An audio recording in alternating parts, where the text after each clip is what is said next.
Bună ziua! Eu sunt Adaus și bine ați venit la canalul meu de astrologie, unde o să găsiți segmente foarte interesante, cum ar fi horoscopul runic săptămânal și etalarea de tarot, sau horoscopul lunar sau horoscopul astrologic săptămânal pentru fiecare semn în parte.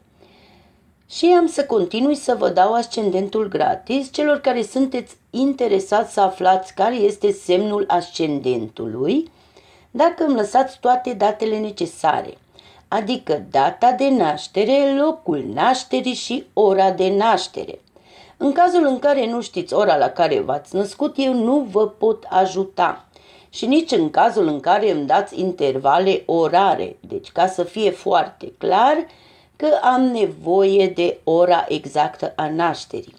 Vă doresc audiție plăcută și vă invit să distribuiți și să comentați.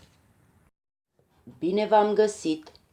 Astăzi am să fac o etalare de dragoste pentru cei din semnul Rac.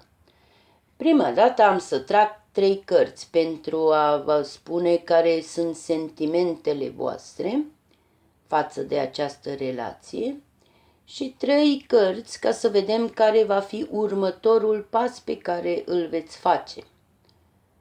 Și după aceea o să trag 3 cărți pentru persoana cu care aveți de-a face, adică celălalt sau cealaltă. Și vreau să vă spun că aceste etalări sunt doar pentru cei care sunt deja într-o relație de dragoste sau poate că au fost recent cu cineva. Deci nu este pentru cei care caută un partener. Acum să vedem care sunt cărțile pentru cei din semnul Rac. Care sunt sentimentele față de celălalt.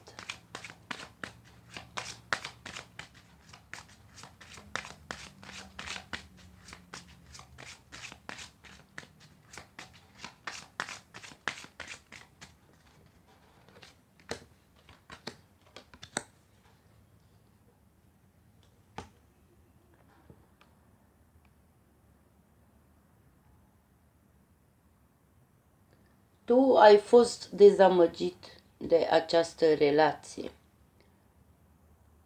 Ai regretat ceva ce s-a întâmplat. Și poate că ai gândit că totul s-a terminat. Tu ai vrut să fii cu această persoană pentru totdeauna. Ai crezut că este sufletul tău pereche. Dar ceva s-a întâmplat între voi.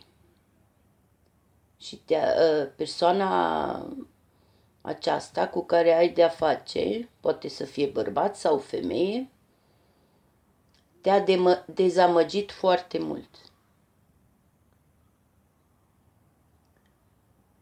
Și ai crezut că totul a luat sfârșit și că nu mai puteți continua.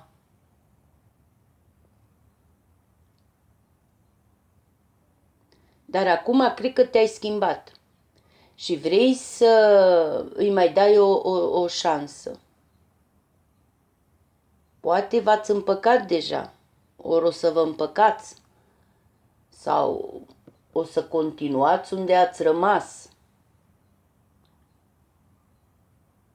Această șansă pe care vrei să-i o dai este cam înceată. Deci vrei să te asiguri că va fi bine. Și cu siguranță este un nou început în această relație. Poate că celălalt și-a cerut scuze. Dacă nu ați fost despărțiți, atunci poate ați fost îndepărtați unul de celălalt, din punct de vedere emoțional. Și acum va exista o energie nouă și vă veți reînnoi relația. Cel puțin din partea ta, așa văd. Da. Deci, tu vrei să-i oferi o a doua șansă, chiar dacă ai fost dezamăgită, dar cred că te-ai gândit și ții la persoana aceasta și vrei să-i mai oferi o șansă. Deci ca să continuați cu relația voastră. Da. Asta din partea ta acum, nu știu. Să vedem ce simte celălalt. Acum să vedem ce simte celălalt. Care sunt sentimentele, emoțiile, ce simte pentru tine celălalt.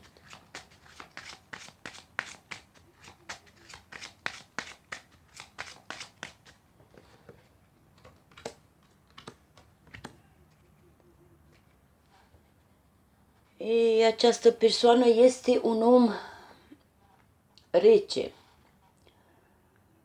Sau s-a comportat cu tine așa mai, cum să spun, nepăsător, nu ți-a dat atenție, parcă nici nu existai.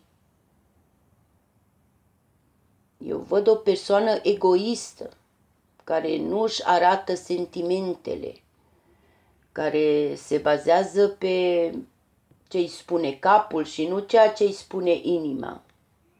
Este cineva calculat și rece și instabil din punct de vedere emoțional. Cineva care îți ține sentimentele înăuntru și face lucrurile pentru el, fără să te ia pe tine în considerare.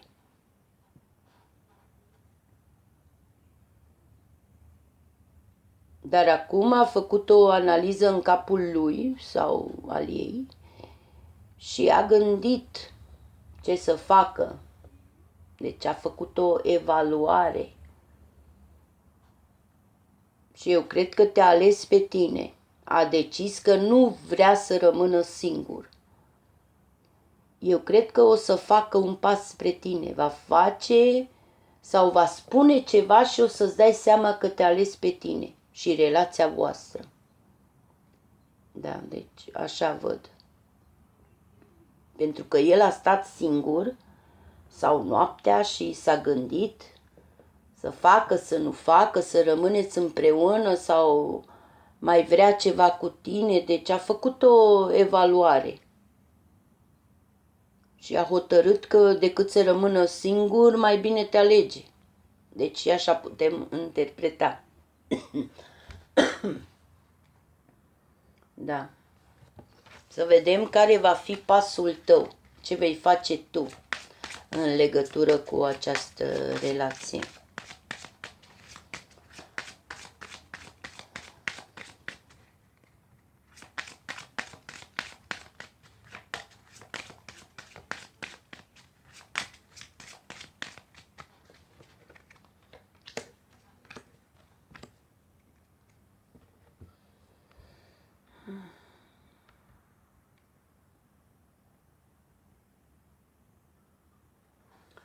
Eu nu cred că tu vei face ceva, nu vei face nimic. Vei aștepta să facă el pasul următor.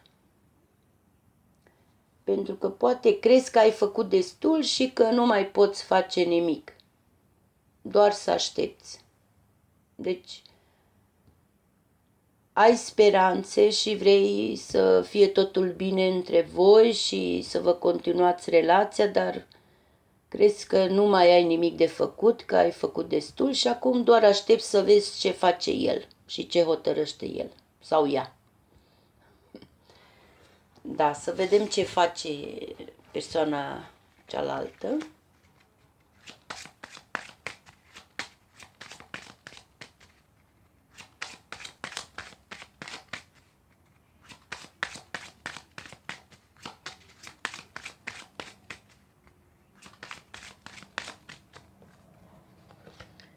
Ce va face celălalt?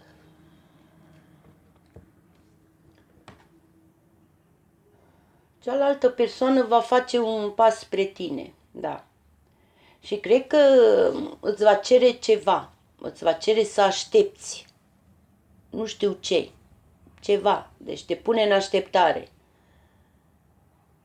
Această persoană vrea un viitor cu tine, vrea să fie fericit. Îți va spune, bine, uite, eu vreau să fiu cu tine, să avem un viitor, dar trebuie să așteptăm asta sau nu știu. Parcă te pune în așteptare, deci nu spune nu, chiar împotrivă spune da, vreau să fiu cu tine, vreau să continuăm sau așa ceva, dar îți va spune să aștepți ceva. Oricum sunt foarte curioasă să aflu și eu dacă ți se potrivește această etalare, aș vrea să îmi scrii să aflu și eu ce trebuie să aștepți. Deci aici nu pot să spun cam ce trebuie să aștepți, asta depinde de fiecare și dacă vi se potrivește sau rezonați cu această etalare. Dar el este hotărât și vrea să fie cu tine, da, dar parcă toată chestia asta, în relația asta, parcă totul se mișcă încet. Și tu ai răbdarea asta să aștepți după el. Pentru că parcă ai acceptat că nu mai poți să faci nimic, că totul depinde de persoana cealaltă, poate să fie bărbat sau femeie, asta nu știu. Depinde de cine ascultă acum. Și persoana aceasta va face un pas. Deci vei ști exact, va spune ceva sau se va comporta într-un fel în care îți vei dea seama că da, într-adevăr, vrea și persoana asta să fie cu tine. Dar îți va spune, vreau să așteptăm asta sau până în data de sau până nu știu când nu pot să fac nimic sau nu știu, asta depinde de situație, dar sunt foarte curioasă cam ce ar fi. Da, cam atât.